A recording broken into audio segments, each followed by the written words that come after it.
السلام عليكم ورحمة الله وبركاته.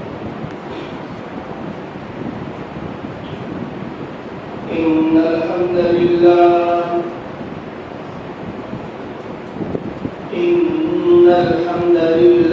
نحمده ونستعينه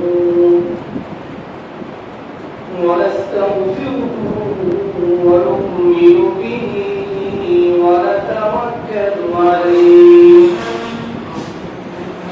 ونعوذ بالله من شرور أنفسنا ومن سيئات أعمالنا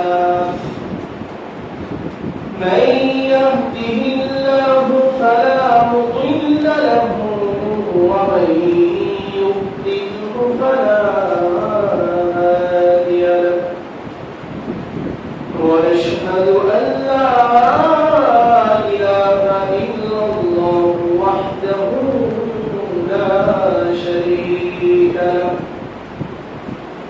ونشهد أن سيدنا وسندنا وحبيبنا وطبيبنا وطبيب قلوبنا ومولانا محمدا عبده ورسوله أما بعد فقد قال الله تعالى في كلامه المجيد وفرقانه الحميد فأعوذ بالله من الشيطان الرجيم بسم الله الرحمن الرحيم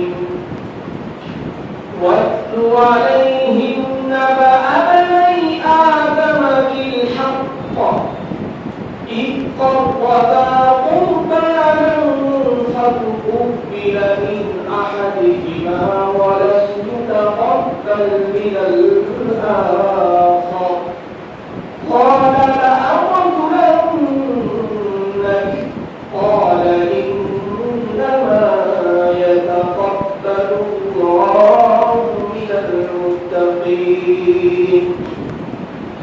وعن ابن عمر رضي الله عنه قال أقام رسول الله صلى الله عليه وسلم بالمدينة 10 سنين يضحي أو كما قال عليه الصلاة والسلام آمنت بالله صدق الله مولانا العظيم وصدق رسوله النبي الكريم ونحن على ذلك من الشاهدين والشاكرين والحمد لله رب العالمين. وقال تعالى في شان حبيبه ومحبوبه إن الله وملائكته يصلون على النبي يا أيها الذين آمنوا صلوا عليه وسلموا تسليما. اللهم صل على محمد وعلى آل محمد كما صليت على إبراهيم وعلى آل إبراهيم إنك حميد مجيد.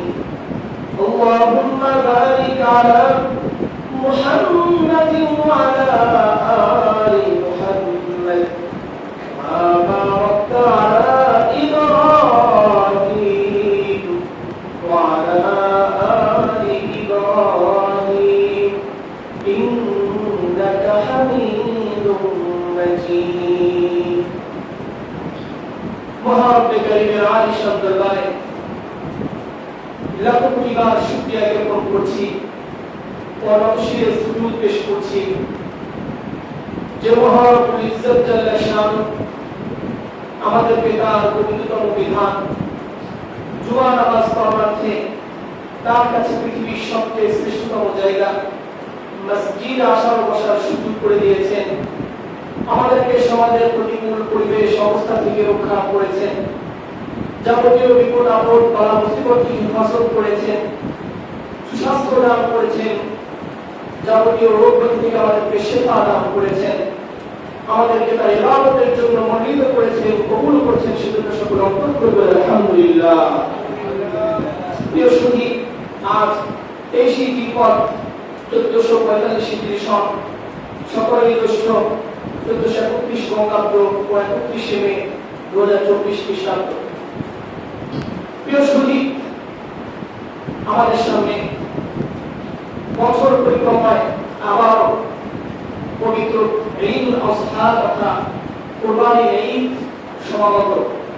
আগামী 10 জিলহজ পবিত্র ঈদুল আযহা অনুষ্ঠিত হবে।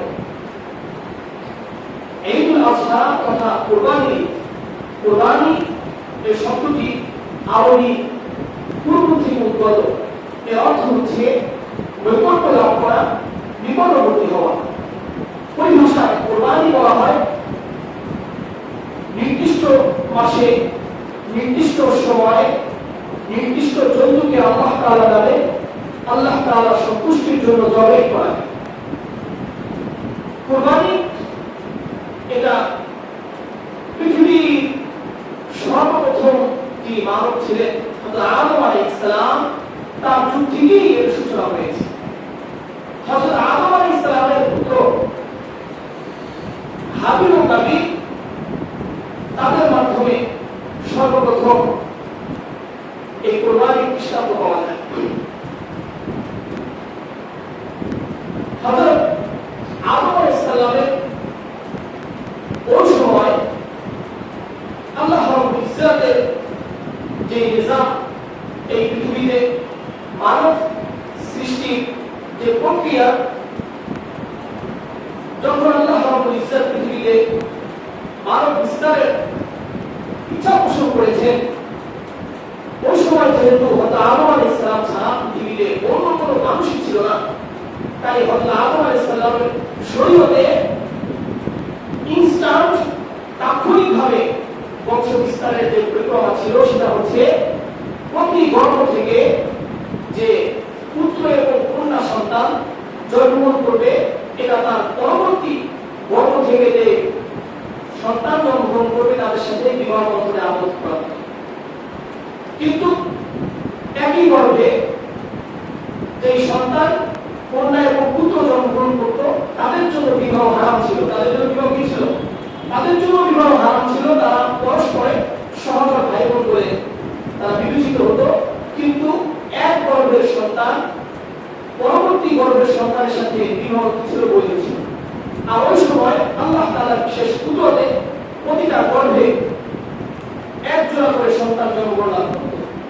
একটা ছেলে, একটা পুত্র এবং একটা কন্যা সন্তান। প্রতিটা গর্ভে ভাবেই হতো সন্তান জন্মগ্রহণ করত। তাহলে এক গর্ভের কন্যার সাথে পরবর্তী গর্ভের পুত্রের সাথে কি হতো? বিবাহ হতো। আবার প্রথম গর্ভের পুত্রের সাথে পরবর্তী গর্ভের কন্যার সাথে কি হতো? বিবাহ হতো। এটা ওই সময় যেহেতু হযরত আদম আলাইহিস সালাম ছাড়া পৃথিবীর অন্য কোনো মানুষই ছিল না, বংশ বিস্তারের সুযোগে আল্লাহ তাআলা তার শরীয়তে এই বিধান, এই বিবাহ পদ্ধতি, এই বিবাহ কি ছিল? বৈধ ছিল, জায়েজ ছিল। তো ঘটনাক্রমে হযরত আদম আলাইহিস সালামের দুই জোড়া সন্তান, এর ভিতরে হযরত হাবিলের সাথে যে বোন ছিল, তার যে সহজাত বোন ছিল, সে ছিল খুবই সুস্থি। আর কাবিলের যে সহজাত বোন ছিল, সে ছিল খুবই সুস্থি। আর হাবিলের সাথে যে সহজাত বোন ছিল, সে ছিল খুবই কুস্তি। তো কাবিল সে জিদ ধরে বসলো, সে কি আছে, সে নিজের সহজাত বোনকে সে বিবাহ করার জন্য কি করলো, সে জিদ ধরলো যে না, সে সুস্থি, আমি তাকেই বিবাহ করব। কিন্তু ওই সময় যেহেতু শরীয়তের নিয়ম ছিল, আদম আলাইহিস সালামের শরীয়তের নিয়ম ছিল যে এক গর্ভে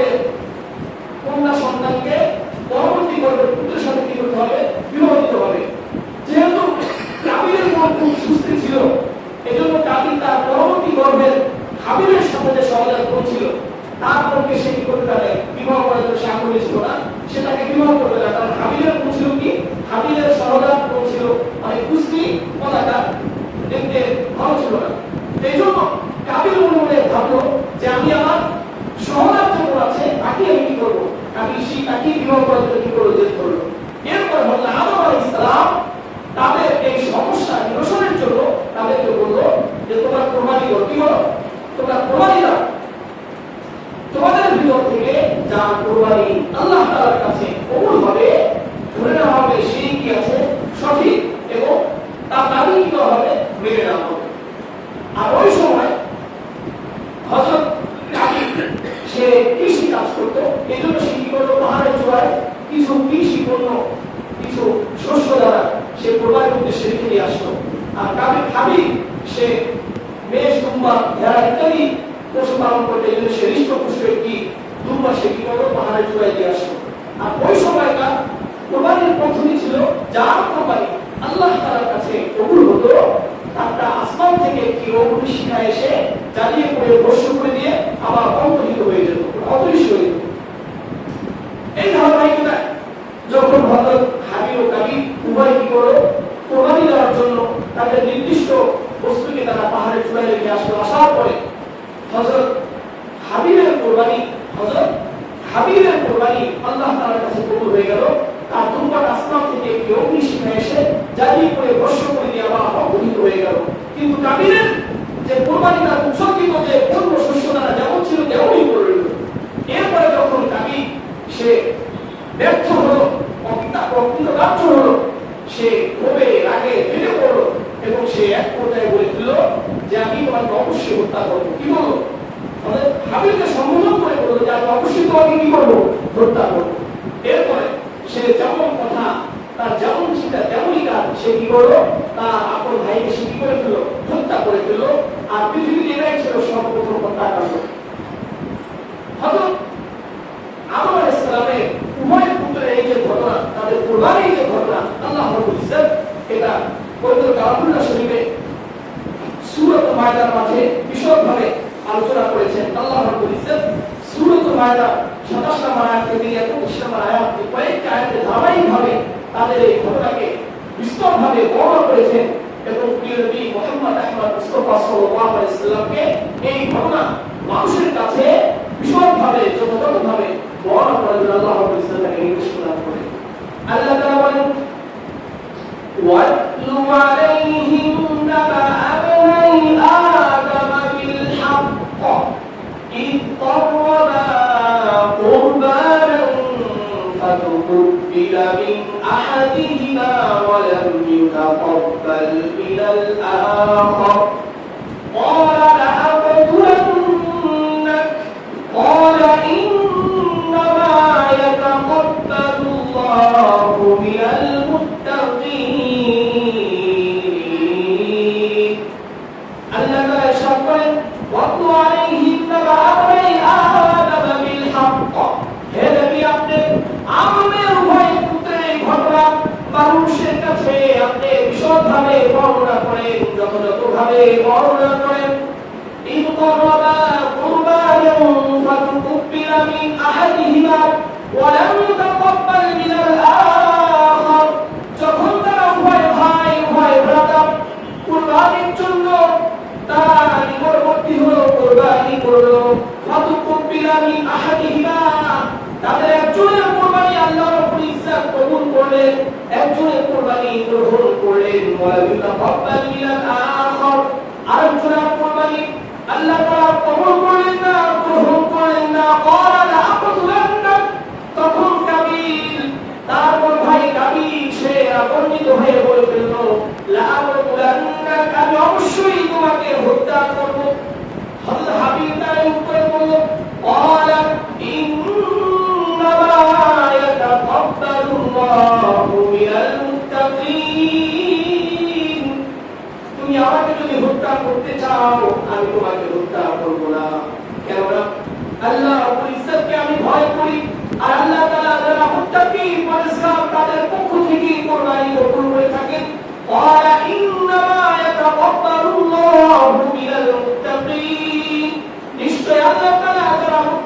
তাদের পক্ষ থেকে কুরবানি কবুল করে থাকেন, তাদের পক্ষ থেকে কুরবানি গ্রহণ করে থাকেন।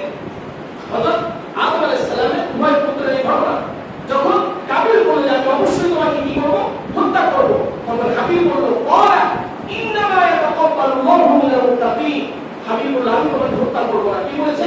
ইন্নামা, একটা নীতিগত কথা বলে দিয়েছে, ইন্নামা ইয়াতাকাব্বালুল্লাহু মিনাল মুত্তাকিন, যে কুরবানি মানুষের পক্ষ থেকে আমরা যা দান করি, যা করে থাকি, এটা আল্লাহ রাব্বুল ইজ্জত মুত্তাকি ব্যক্তিদের পক্ষ থেকে কি করে, কবুল করে।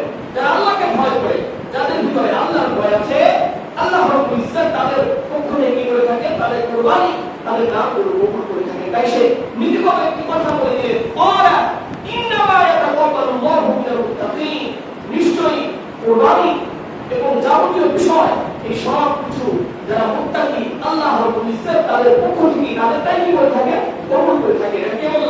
আদম আলাইহিস সালামের ছেলে হাবিল তার ভাইকে একটা নীতিগত কথা শুনিয়ে দিল। এরপরে হযরত কাবিল বলল লাইন বাসাতা ইলাইয়া ইয়াদাকা লিতাকতুলানি মা আনা বিবাসিতিন ইয়াদিয়া ইলাইকা লিআকতুলাক ইন্নী আখাফুল্লাহ রাব্বাল আলামিন।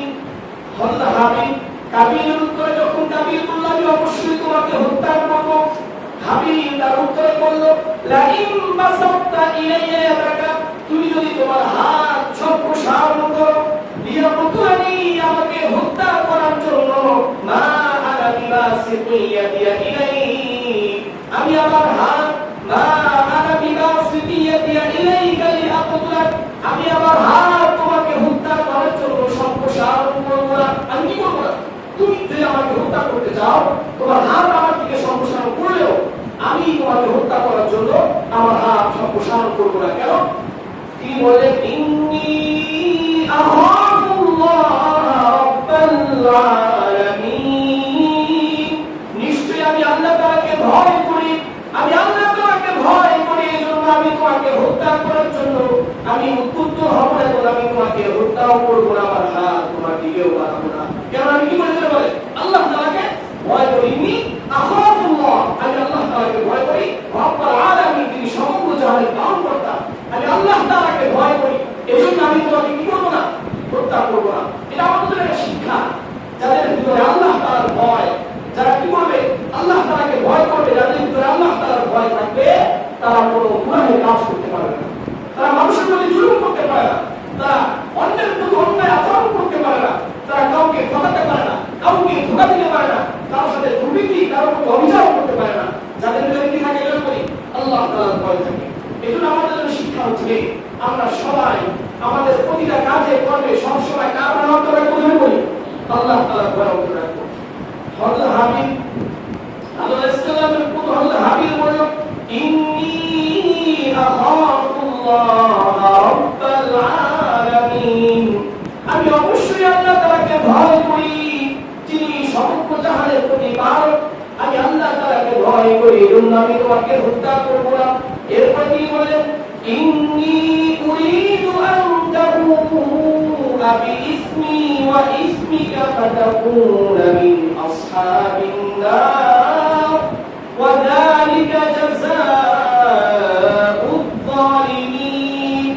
নিশ্চয়ই আমি চাই, ইন্নী উরিদু, আমি চাই তুমি আমার পাপ এবং তোমার পাপ তোমার কাঁধে বহন করে দাও, আমার পাপ এবং তোমার পাপ উভয়ের পাপ তুমি তোমার কাঁধে বহন করে দাও, ফাতাকুনা মিন আসহাবিন নার, এরপর তুমি জাহান্নামের অধিবাসী হয়ে যাও, ওয়া যালিকা জাযাউয যালিমিন, আর এটাই হচ্ছে জাহান্নামের অধিবাসীদের শাস্তি, জালেমদের শাস্তি।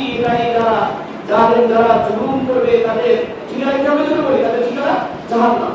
খোদা আদম আলাইহিস সালামের পুত্র তিনি বললেন যে আমি চাই, ইন্নী উরিদু, আমি যাচ্ছি, আন তাবুআ বিইসমি ওয়া ইসমিকা, তুমি আমার পাপ এবং তোমার পাপ নিজের কাঁধে বহন করো, ফাতাকুনা মিন আসহাবিন নার, এরপরে তুমি জাহান্নামের অধিবাসী হয়ে যাও, ওয়া যালিকা জাযাউয যালিমিন, আর এটাই হচ্ছে জালেমদের শাস্তি। দেখুন, কোন ব্যক্তি যদি কাউকে অন্যায়ভাবে হত্যা করে, অন্যায়ভাবে হত্যা করে, এই যে ঘাতক যে আছে হত্যাকারী ঘাতক তার কাঁধে যাকে হত্যা করা হয়েছে নিহত ব্যক্তির সকল পাপ রাশি তার হাতে চলে আসে। যে ঘাতক আছে ঘাতকের কাঁধে চলে আসে। সে যত বড় পাপী হোক, যাকে হত্যা করা হবে নিহত ব্যক্তির যত পাপ আছে সকল পাপ যে ঘাতক তার আমলনামায় চলে যাবে, তার কাঁধে চলে আসবে। মানুষকে হত্যা করা এটা নিশ্চয়ই মহাপাপ, গুনাহ কাবীরা, এটা তো করা যাবেই না। কিন্তু যদিও কোনো ব্যক্তি অন্যায়ভাবে কাউকে হত্যা করে, নিঃসন্দেহে তার জেনে রাখা উচিত সে যেভাবে হত্যা করুক না কেন তার যত পাপ আছে ঘাতকের আমলনামায় সকল পাপ চলে আসবে। নিহত ব্যক্তির যত পাপ আছে সকল পাপ ঘাতকের আমলনামায় চলে আসবে। কোন ব্যক্তি যদি অন্যায় করে, তার যদি মৃত্যুদণ্ড দেওয়ার প্রয়োজন করে, এটা কি করবে? রাষ্ট্র বাস্তবায়ন করবে, সরকার বাস্তবায়ন করবে। কিন্তু কোন ব্যক্তি নিজের পক্ষ থেকে কোন ব্যক্তি হত্যা করার পর গিয়ে পারমিশন ধর্ম শরীয়ত কাউকে নেই। যদি কোন ব্যক্তি সে কাউকে হত্যা করে, সেটা কি হয়? আসামি হয়, ঘাতক হয়, তাহলে তার শাস্তিকে দিবে, রাষ্ট্র দিবে, আইন তাকে শাস্তি প্রদান করবে। কিন্তু কোন ব্যক্তি ব্যক্তিগতভাবে কাউকে কি করতে পারবে না? হত্যা করতে পারবে না। যদি কোন ব্যক্তি কাউকে হত্যা করে দেয়, তাহলে ঘাতকের শাস্তি সম্পূর্ণ যে এই ঘাতকের কাজে চলে আসবে। নিহত ব্যক্তির সকল শাস্তি সকল পাপ সব কিছু কাজে চলে আসবে, ঘাতকের কাজে চলে আসবে। আল্লাহ আমাদের হেফাজত করেন। খোদা আপনার ইসলামের ছেলে বলো, ইন্নী উরিদু আন তাবুআ বিইসমি ওয়া ইসমিকা ফাতাকুনা মিন আসহাবিন নার। আমি চাই তোমার পাপ ও আমার পাপ সব তুমি তোমার কাঁধে বহন করে নাও, এরপরে তুমি জাহান্নামের অধিবাসী হয়ে যাও। ফাযালিকা জাযাউল যালিমিন। আর জালেমদের শাস্তি হচ্ছে এটাই যে সে জাহান্নামের অধিবাসী হয়ে যাবে। এরপরে فطوعت له نفسه قتل أخيه فقتله فأصبح من الخاسرين। হযরত আদম আলাইহিস ছেলে কাবীল তার অন্তর তাকে তার ভাইকে হত্যা করার জন্য উদ্বুদ্ধ করল। ফাকাতালাহু ফাসবাহা মিনাল খাসিরিন। এরপর সে তার ভাইকে হত্যা করে ফেলল। ফাসবাহা মিনাল খাসিরিন। সে ক্ষতিগ্রস্ত অন্তর্ভুক্ত হয়ে গেল। তার ভাইকে হত্যা করার পরে এই ভাইয়ের লাশটা কিভাবে দাফন করতে হয় সে বুঝতেছে না, কিভাবে মাটিতে লাশ পুঁততে হয়, কারণ পৃথিবীর আগে কোনো মানুষই ছিল না এবং কোনো মানুষ মারাই যায়নি যে মানুষকে কি করতে হয়, দাফন কিভাবে করতে হয়, মাটির নিচে কিভাবে পুঁতে রাখতে হয়, এটা সে জানে না। এরপর সে দিশারা আফসোস করতেছে যে আমি আমার ভাইকে হত্যা করে ফেললাম, এবং তার লাশটা কিভাবে আমি কি করি। আল্লাহ তাআলা কুদরতিভাবে আসমান থেকে একটি কাক পাঠিয়ে দিলেন। ফাবাআসাল্লাহু গুরাবান ইয়াবহাসু ফিল আরদি লিউরিয়াহু কাইফা ইউয়ারি সাওআতা আখি। আল্লাহ রাব্বুল ইজ্জত আসমান থেকে একটি কাক পাঠিয়ে দিলেন। ওই কাকটি এসে জমিনের ভিতরে মাটি খনন করতে শুরু করলো। মাটি খনন করার পরে কাইফা ইউয়ারি সাওআতা আখি, তাকে শিক্ষা দিয়েছিল কিভাবে লাশ দাফন করতে হয়। যখন সে কাকের এই দৃশ্য দেখলো, কাকের এই মাটি খনন করার অবস্থা দেখলো, তখন সে আফসোস করে বলল, ক্বালা ইয়া ওয়াইলাতা আ'জাজতু আন আকুনা মিসলা হাযাল গুরাব। আমি কাকের মতো হতে পারলাম না, আফসোস, আফসোস, আমি কাকের মতো হতে পারলাম না। কাক যেভাবে মাটি খনন করে লাশ কিভাবে করতে হবে আমাকে শিখাচ্ছে, আমি তো কাকের মতো হতে পারলাম না। ফাওয়ারিয়া সাওয়াতা আখি, আমি আমার ভাইয়ের লাশকে দাফন করতে পারি। সে নিজে নিজে আফসোস করতে লাগলো। ফাসবাহা মিনান নাদিমিন। এরপরে সে লজ্জিতদের অন্তর্ভুক্ত হয়ে গেল। আল্লাহ রাব্বুল ইজ্জত এই আয়াতে কারিমার মাধ্যমে আমাদেরকে শিক্ষা দিচ্ছে মানুষকে কি করা যাবে, অন্যায়ভাবে হত্যা করা যাবে না, কি করা যাবে না। মানুষকে অন্যায়ভাবে হত্যা করা যাবে, অন্যায়ভাবে হত্যা করা এটা জঘন্য কাজ এবং মহাপাপ। আর যারা মানুষকে অন্যায়ভাবে হত্যা করবে তাদের শাস্তি কি? জাহান্নাম। ফাতাকুনা মিন আসহাবিন নার। তাদের শাস্তি হচ্ছে জাহান্নাম। তারা জাহান্নামের অধিবাসী হয়ে যাবে, তারা জাহান্নামে চলে যাবে। এজন্য কোনো মানুষকে অন্যায়ভাবে হত্যা করা এটা কখনো কল্পনাই করা যাবে না। আল্লাহ তাআলা হযরত আদম আলাইহিস সালামের উভয় পুত্র হাবিল এবং কাবিলের এই ঘটনার মাধ্যমে আমাদেরকে তিনি শিক্ষা দিয়েছেন যে সর্বদা আমাদের অন্তরের ভিতরে কার ভয় লালন করতে হবে? জোরে বলি, আল্লাহ তাআলার ভয় লালন করতে হবে। যারা আল্লাহ তাআলার ভয় লালন করবে, আল্লাহ তাআলাকে ভয় করবে, আল্লাহ তাআলার মুক্তির ব্যবস্থা করে দিবেন। হযরত আদম আলাইহিস সালামের এই ঘটনা, তার পুত্রের এই যে কুরবানির ঘটনা, এটাই ছিল পৃথিবীর সর্বপ্রথম কুরবানির দৃষ্টান্ত। কুরবানি এই যে প্রথা, কুরবানির ট্র্যাডিশন, এটা পৃথিবীর শুরু যুগ থেকে ছিল। তবে ওই সময়কার কুরবানির সিস্টেম আর বর্তমানের কুরবানির সিস্টেম সম্পূর্ণ আলাদা। আমরা বর্তমানে জমির মাধ্যমে আমাদের এই কোরবানির সিস্টেম, কোরবানির আমল এটা চালু হয়েছে ইব্রাহিম আলাইহিস সালামের সময় থেকে। কখন থেকে বলি? হযরত ইব্রাহিম আলাইহিস সালামের সময় থেকে। হযরত ইব্রাহিম আলাইহিস সালামের সময় থেকে তার পুত্র কোরবানির ঘটনার মধ্য দিয়ে তখন থেকে কোরবানির সিস্টেমটা চালু হয়েছে। আল্লাহ রাব্বুল ইজ্জতের কাছে হযরত ইব্রাহিম আলাইহিস সালামের পুত্র কোরবানির ঘটনা এতটাই পছন্দ হয়েছে যে আল্লাহ রাব্বুল ইজ্জত কিয়ামত পর্যন্ত সকল মানুষের মাঝে এই আমলকে বিদ্যমান রেখেছেন এবং কিয়ামত পর্যন্ত যত মানুষ আসবে, যত মুসলমান আসবে, তারা সবাই কি করবে? হযরত ইব্রাহিম আলাইহিস সালামের এই সুন্নাতকে অনুসরণ করে তারা কি করবে? প্রতি বছর নির্দিষ্ট সময় তারা পশু কোরবানির মাধ্যমে আল্লাহ তাআলার সন্তুষ্টি অর্জনের জন্য সবাই অগ্রগতি হবে, সবাই আগ্রহী হবে। হযরত ইব্রাহিম আলাইহিস সালামের কোরবানির ইতিহাস। হযরত ইব্রাহিম আলাইহিস সালামের বয়স যখন 86 বছর, কত বছর বয়স? 86 বছর বয়স। হযরত ইব্রাহিম আলাইহিস সালাম তিনি ইরাকের অধিবাসী ছিলেন। ইরাকে তিনি আল্লাহ তাআলার ইবাদতের জন্য মানুষকে আহ্বান করে, মানুষকে দাওয়াত দিলেন। আমরা সবাই জানি যে হযরত ইব্রাহিম আলাইহিস সালাম এবং নমরুদের ঘটনা। হযরত ইব্রাহিম আলাইহিস সালামকে আগুনে পোড়ানোর জন্য সেখানে কি করেছিল? অনেক বড় অগ্নিকাণ্ড, অগ্নিধারণ করে বিশাল একটা স্থান তৈরি করা হয়েছিল। সেখানে দীর্ঘদিন পর্যন্ত আগুন প্রজ্বলন করে সেখানে হযরত ইব্রাহিম আলাইহিস সালামকে নিক্ষেপ করা হয়েছিল। হযরত ইব্রাহিম আলাইহিস সালাম যখন তার জাতি থেকে সম্পূর্ণরূপে নিরাশ হয়ে গেলেন, যখন কোন ব্যক্তি আল্লাহর উপর ঈমান আনার পরেনি, তখন তিনি সেখান থেকে ইরাক থেকে হিজরত করে তিনি সিরিয়ায় চলে আসেন। কোথায় আসেন? সিরিয়ায় চলে এসেছেন। তার ভাইটা লূত আলাইহিস সালামকে সামনে নিয়ে তিনি কোথায় চলে আসছিলেন? সিরিয়ায় চলে আসছিলেন, ইরাক থেকে সফর করে। ইরাক থেকে যখন সিরিয়া আসে, যখন তার আত্মীয় স্বজন কেউ কি করলো না, ঈমান আনার পরেনি, তখন তিনি আল্লাহ তাআলার কাছে দোয়া করে, রব্বি হাবলি মিনাস সালিহিন, ইয়া আল্লাহ আপনি আমাকে একটা নেতা পুত্র সন্তান দান করেন, আমাকে একটা এক সন্তান দান করেন, একজন এক সন্তান আমাকে দান করেন। এই তো দোয়া তিনি যখন করেছেন, তার বয়স ছিল কত? 86 বছর বয়স। কত বছর বয়স? 86 বছর বয়স। এই বয়সে যখন তিনি আল্লাহ তাআলার কাছে ফিরে আসার পরে এই দোয়া করে এক সন্তানের জন্য, তখন আল্লাহ তাআলা তার এই দোয়াকে কবুল করে। আল্লাহ তাআলা সম্পর্কে বলেন পবিত্র কালামে সূরা আস-সাফফাতের 100 নম্বর আয়াতে বলেন, রব্বি হাবলি মিনাস সালিহিন। আল্লাহ তাআলার কাছে হযরত ইব্রাহিম আলাইহিস সালাম দোয়া করেন, রব্বি হাবলি ইয়া রাব মিনাস সালিহিন, আমাকে দান করেন একজন নেককার সন্তান, একটা নেক সন্তান আমাকে দান করেন। আল্লাহ তাআলা হযরত ইব্রাহিম আলাইহিস সালামের দোয়াকে কবুল করলেন। এরপরে আল্লাহ তাআলা হযরত ইব্রাহিম আলাইহিস সালামকে নেককার সন্তানের জন্য সুসংবাদ দিলেন। সূরা আস-সাফফাতের 100 নম্বর 101 নম্বর আয়াতে আল্লাহ তাআলা বলেন, ফাবাশশারনাহু বিগুলামিন হালিম, আমি হযরত ইব্রাহিমকে একটা সহনশীল বালকের, সহনশীল সন্তানের, আমি একটা সহনশীল ধৈর্যশীল নেককার সন্তানের জন্য সুসংবাদ প্রদান করলাম। একজন নেককার ধৈর্যশীল সহনশীল সন্তানের সুসংবাদ প্রদান করলাম। কাকে? হযরত ইব্রাহিমকে।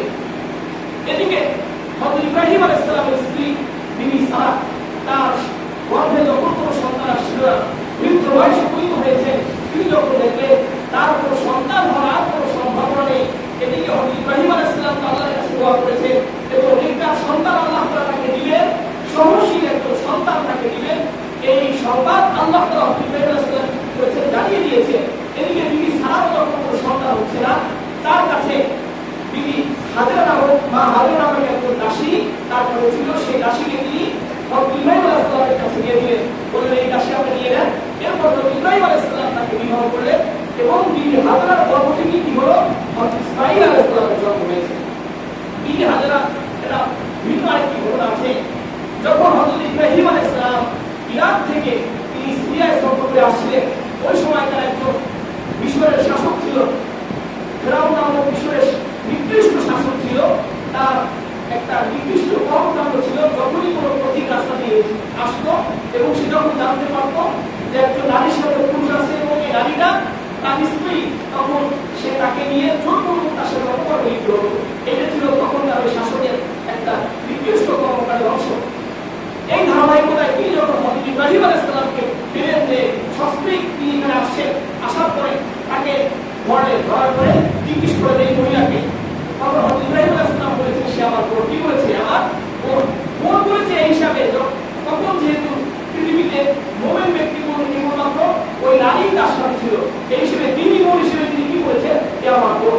তো যখন তাকে বলা হয়েছে যে আমার বোন, বোন বলার পরে তারপর সারা অত্যাধিক সুন্দরী ছিলেন থাকার কারণে তাকে ওই বাদশার কাছে নিয়ে যাওয়া হয়েছে। নিয়ে যাওয়ার পরে যখন বাদশা তার দিকে হাত সম্প্রসারণের চেষ্টা করেছে, সাথে সাথে তার হাত কি হয়েছে? অবশ হয়ে গেছে। তিনি সারা দিন নামাজে দাঁড়িয়ে গেলেন, দাঁড়িয়ে আল্লাহর কাছে দোয়া করে, আল্লাহ আপনি আমার শরীরকে রক্ষা করেন, এই জালিমের হাত থেকে আপনাকে হেফাজত করেন। তারপর আল্লাহ তাআলা কবুল করলেন। এরপরে যখন বাদশা তার দিকে হাত দিল, হাত দেওয়ার সাথে সাথে তার হাত অবশ হয়ে অজ্ঞান হয়ে পড়ে গেল। অজ্ঞান হয়ে পড়ে যাওয়ার পরে সে যখন দুই তিনবার এভাবে করেছে, তিনবার সে কি করেছে? অজ্ঞান হয়ে পড়ে গেছে। অজ্ঞান হয়ে পড়ে যাওয়ার পরে তিনি সারা দিয়ে আল্লাহর কাছে দোয়া করে, আল্লাহ সে যদি এই অবস্থায় মারা যায় তাহলে তো মানুষ আমার করে দোষ দিবে যে একজন নারী কি করেছে? বাদশাকে হত্যা করেছে। তখন আল্লাহ তাআলা পুনরায় তাকে আবার কি করলেন? তাকে আবার জীবিত করে দিলেন। জীবিত করার পরে সে এখন ভয় পেয়ে গেল না, এই নারীর সাথে আর খারাপ কিছু করা যাবে না। সে তখন কি করলো? বিবি হাজেরাকে তার কাছে কি করলো? তাকে উপহার হিসেবে দিল। কারণ বিবি হাজেরার সাথেও সে কি করার অপকর্ম করার চেষ্টা করার পরে সে তার সাথে কি করতে পারে নাই? অপকর্ম করতে পারে নাই। কারণ আল্লাহ তাআলার রেজাল্ট ছিল তিনি হযরত ইব্রাহিম আলাইহিস সালামের কি হলো? স্ত্রী হবে, তার সাথে তার কাজ কিভাবে করবে। তার সাথেও যখন পারে নাই তখন বিবি হাজেরাকে তিনি কি করলেন? এই হিসাবে তাকে দান করলেন যে এই নারীর সাথে তোমার সাথে মিল আছে, এই নারীর সাথে তোমার সাথে কি আছে? সারাকে বললেন যে এই নারীর সাথে এই সারার সাথে মিল আছে, কারণ এই নারীর গায়ে আমি হাত দেওয়ার উপর পাইনি, আমি সুযোগ পাইনি। তখন কি হলো? আল্লাহ তাআলার বিশেষ ইশারা ছিল এগুলো। তিনি বিবি হাজেরাকে হযরত ইব্রাহিম আলাইহিস সালামের সাথে কি করলেন? বিবি হাজেরাকে সারার দাসী হিসেবে অথবা উপহার হিসেবে দান করলেন। আর হযরত সারা তিনি কি করলেন? ইব্রাহিম আলাইহিস সালামকে এটা উপহার হিসেবে দান দিয়ে দিলেন। এরপরে ইব্রাহিম আলাইহিস সালাম তাকে বিবাহ করলেন। হযরত বিবি হাজেরার গর্ভ থেকে হযরত ইসমাঈল আলাইহিস সালামের কি হলো? জন্ম হলো। ইসমাঈল আলাইহিস সালামের যখন জন্ম হলো, জন্ম হওয়ার পরে আল্লাহ তাআলার নির্দেশে তিনি তাকে কোথায় নিয়ে গেলেন? কানান গৃহের কাছে নিয়ে গেলেন। সেখানে রাখার পরে ইসমাঈল আলাইহিস সালাম যখন পিতার সাথে চলাফেরার মতো বয়সে উপনীত হলো, অর্থাৎ যখন সে স্বাভাবিক হলো কিংবা 12 বছর বয়স হলো, বয়স হওয়ার পরে আল্লাহ তাআলার পক্ষ থেকে নির্দেশ আসলো, ইব্রাহিম আপনি আপনার পুত্রকে কুরবানি করেন। দেখুন কত বড় পরীক্ষা! জীবনের শেষ বয়সে 86 বছর বয়সে আল্লাহর কাছে দোয়া করার পরে তার ছেলেটা যখন এই বৃদ্ধ বয়সের সন্তান যখন বড় হলো, বাবার সাথে কাজ করবে, সাহায্য করতে পারবে, বাবার সাথে একসাথে চলতে পারবে, এই বয়স উপনীত হলো। হওয়ার পরে তার কাছে ওহী আসলো যে আপনি কি করবেন? আপনার সন্তানকে কুরবানি করেন। ইব্রাহিম আলাইহিস সালামের কাছে এই ওহীটা আসছে ঘুমের ভিতরে। কিসের ভিতরে? ঘুমের ভিতরে। ঘুমের ভিতরে তিনি যখন এই স্বপ্ন দেখার পরে তিনি এই স্বপ্নের ভিন্ন কোনো পথ, ভিন্ন কোনো ব্যাখ্যা অবলম্বন করে না। স্বপ্নের ভিতরে তো আমরা যেটা স্বপ্ন দেখি, স্বপ্ন দেখার পরে তো যেটা দেখি এর বিভিন্ন ব্যাখ্যা আমরা করতে পারি। আপনি যেটা দেখেছেন অন্যরা তো আমরা করতে পারি, এটা সুযোগ আছে কি আছে বলে? সুযোগ আছে, কারণ স্বপ্নটা তো ভিন্ন হিসাব। কিন্তু হযরত ইব্রাহিম আলাইহিস সালাম তিনি যেহেতু নবী, আর নবীদের স্বপ্নটা কি হয়ে থাকে? সত্যি হয়ে থাকে, ওহী হয়ে থাকে। এজন্য তিনি কি করলেন না? এই স্বপ্নের ভিন্ন কোনো ব্যাখ্যা অবলম্বন করলেন না। তিনি সরাসরি তার পুত্রকে কুরবানি করার জন্য তিনি কি হয়ে গেলেন? প্রস্তুত হয়ে গেলেন।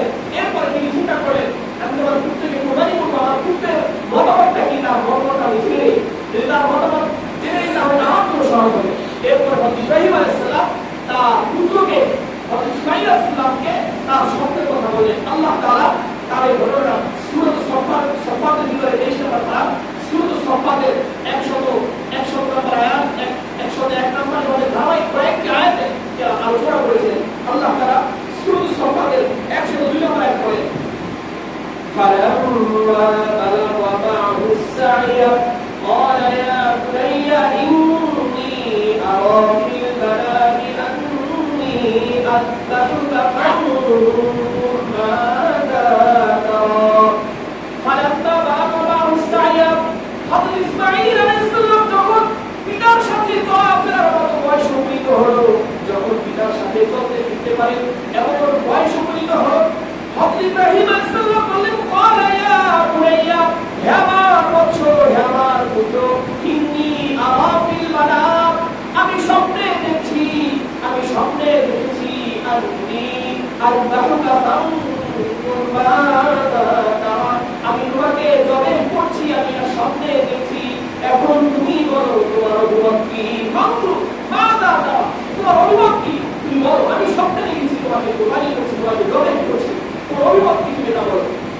হযরত ইসমাঈল আলাইহিস সালাম তিনি যেমন পিতা তেমনই সন্তান।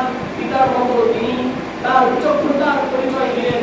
তিনি সাথে সাথে বলে দিলেন, এটা যদি আল্লাহ তাআলার নির্দেশ হয়ে থাকে, আমার পিতা আপনাকে আল্লাহ রাব্বুল ইজ্জতকে নির্দেশ দিয়েছেন, আপনি আপনার ওই নির্দেশ পালন করুন। আপনি কি করেন? আপনার নির্দেশ পালন করুন। দেখুন, এই বয়সে যদি আপনাকে যদি আপনার বাবা বলে আগামীকাল থেকে আমি কি করবো, আমি কিন্তু জবাই করবো, তাকে আর খুঁজে পাওয়া যাবে? রাত তো যতটাই যাবে, ওই ছেলেকে আর কি পাওয়া যাবে না, ঘরে খুঁজে পাওয়া যায়। আমার বাবা আমাকে আগামীকালকে জবাই করবে, এটা আমার বলছে, আমি এবার আপনার ঘরে থাকবো। সন্তান কি আর কি করবে না? ঘর থাকবে না, খুঁজেই পাওয়া যাবে না, এলাকা ছেড়ে দেশ ছেড়ে পালিয়ে যাবে সন্তান। কিন্তু হযরত ইসমাঈল আলাইহিস সালাম কি বলেছেন, বাবা আপনাকে যে নির্দেশ দেওয়া হয়েছে, আপনি আপনার নির্দেশ পালন করুন। আপনাকে আল্লাহ যদি চান, ইনশাআল্লাহ আমাকে ধৈর্যশীল ব্যক্তিদের অন্তর্ভুক্ত হবে। আমি ন্যূনতম পরিবেশন করবো না, আমি নির্দ্বিধায় আপনার এই দায়িত্বকে আমি মেনে নিলাম এবং আপনি আমাকে সুন্দরভাবে কি করতে পারবেন, কুরবানি করতে পারবেন। সুবহানাল্লাহ। হযরত ইব্রাহিম আলাইহিস সালাম যখন বলেন, قال يا بني إني أرى في المنام أني أذبحك فانظر ماذا ترى। হে আমার বৎস, আমি স্বপ্নে দেখেছি যে তোমাকে আমি জবাই করছি, অতএব তোমার এখন কি অভিমত, তুমি তোমার অভিমত করো। হযরত ইসমাঈল আলাইহিস সালাম বলেন, قال يا أبت افعل ما تؤمر ستجدني إن شاء الله من الصابرين। হে আমার পিতা, আপনাকে যে নির্দেশ দেওয়া হয়েছে, আপনি যে দায়িত্ব প্রাপ্ত হয়েছে, আপনাদেরকে আদেশ দেওয়া হয়েছে, আপনি আপনার আদেশ পালন করুন। সাতাজিদুনি, আপনি আমাকে পেয়ে যাবেন, ইনশাআল্লাহু মিনাস সাবিরিন, ধৈর্যশীল ব্যক্তিদের অন্তর্ভুক্ত। সুবহানাল্লাহ। আমাকে ধৈর্যশীল হিসেবে আপনি পেয়ে যাবেন, আপনি আপনার দায়িত্ব পালন করেন।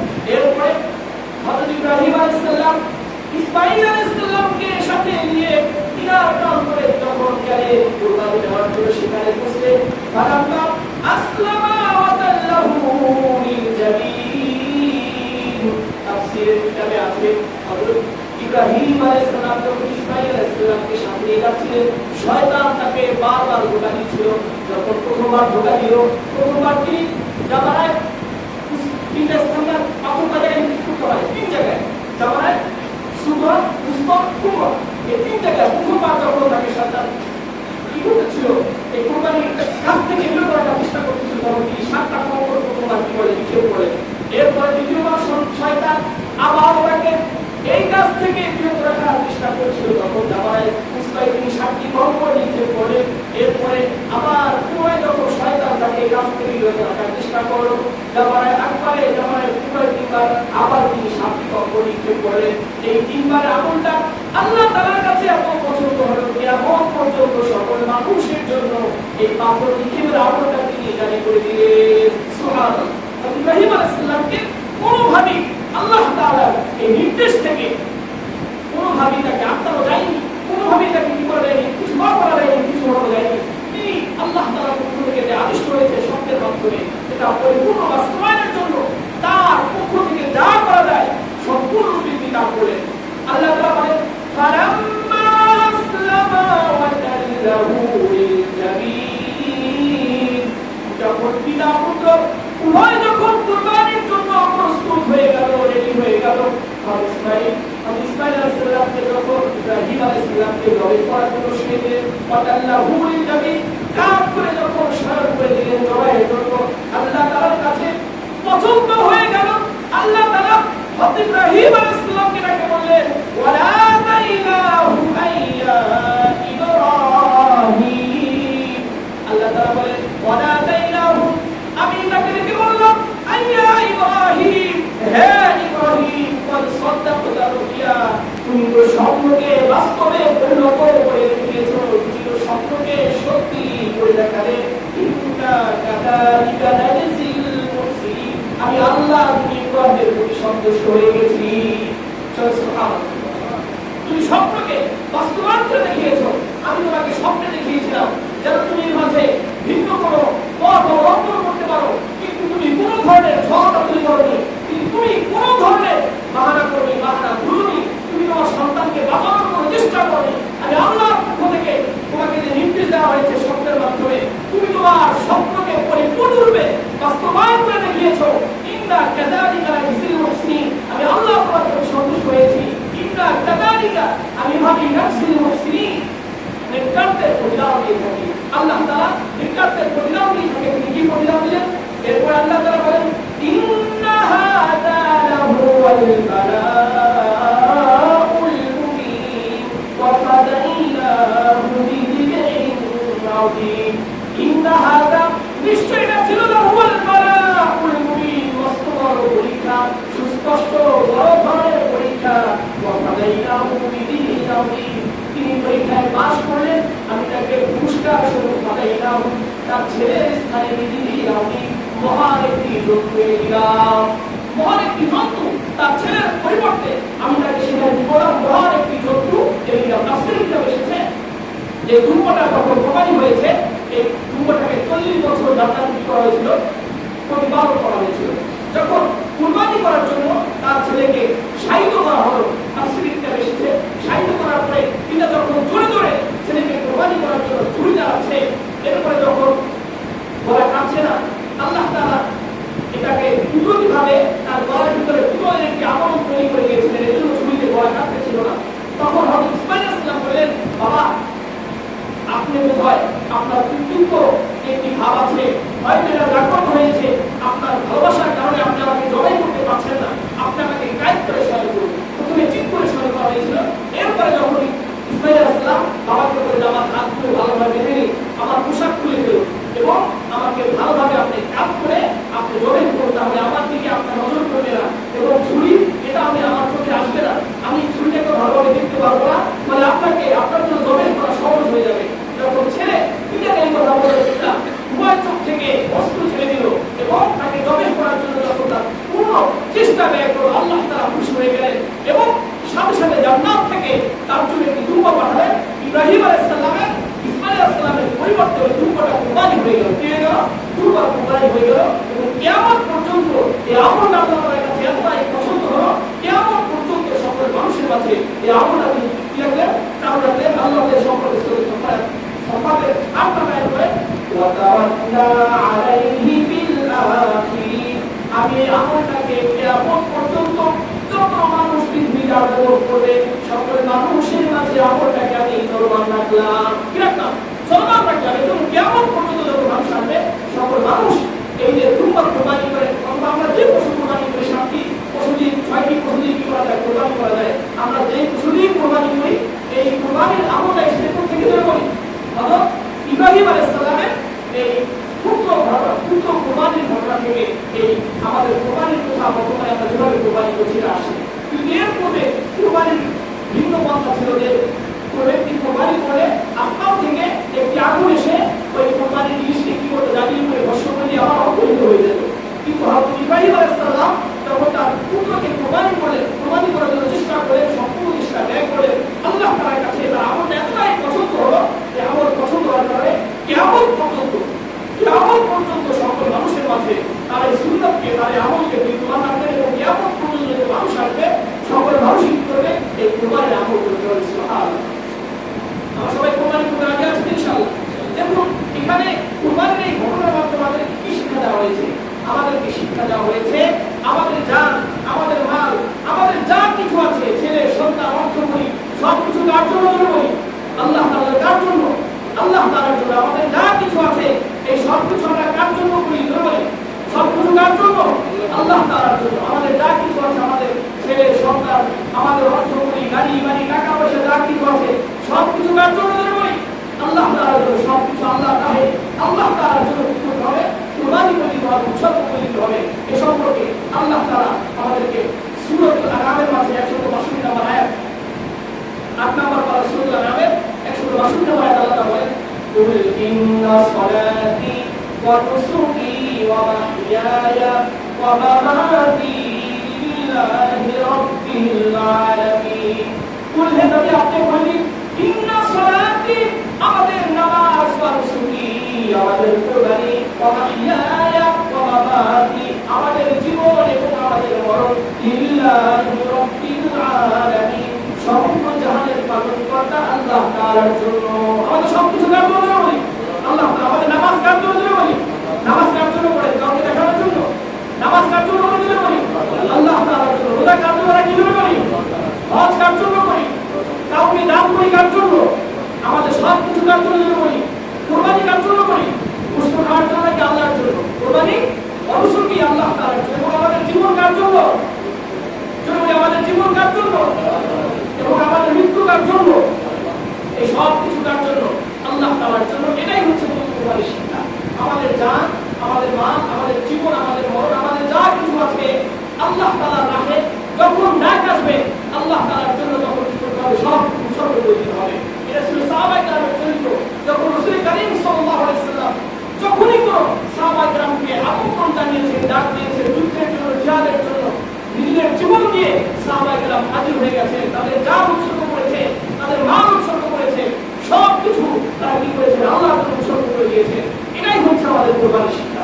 তাই আসুন আমরা কুরবানি করব, এখন থেকে আমাদের নিয়মকে শুদ্ধ করে ফেলি যে সমাজের মানুষকে দেখানোর জন্য 10 লক্ষ টাকা দিয়ে বই তোলা, এটা মানুষকে দেখানোর জন্য আমার সামর্থ্য আছে 1 কোটি টাকা দিয়ে করবি, 10 লক্ষ টাকা দিয়ে করবি, কিন্তু মানুষকে দেখানোর জন্য নয়। কার জন্য হবে বলি? আল্লাহর জন্য। কুরবানি হবে কার জন্য? আল্লাহর জন্য। বিভিন্ন সময় গাবতলী হাটে আর বড় বড় হাটে এটা বড় বড় দামি দামি গরু 40 লক্ষ টাকা, 1 কোটি টাকা এটা কি করা হয়? ওইখানে ঘোষণা দেওয়া হয় এবং বিক্রি করা হয় এবং অনেক বড় বড় ব্যক্তিরা তারা এটা কোরবানি এই ঘোষণা করার পরে আমরা কি করে তারা সংবাদ সম্মেলনের মাধ্যমে ব্রিফিং এর মাধ্যমে মানুষকে জানিয়ে দেয়। এটা উদ্দেশ্য না। কুরবানি করতে হবে কার জন্য? আল্লাহর জন্য। আপনি আপনার সামর্থ্য অনুযায়ী আপনি ছোট্ট একটা বন্ধু কিনে কোরবানি দেন, অথবা আপনাকে সামর্থ্য দিয়েছেন আপনি 10 লক্ষ টাকা দিয়ে কোরবানির পশু খরিদ করেন,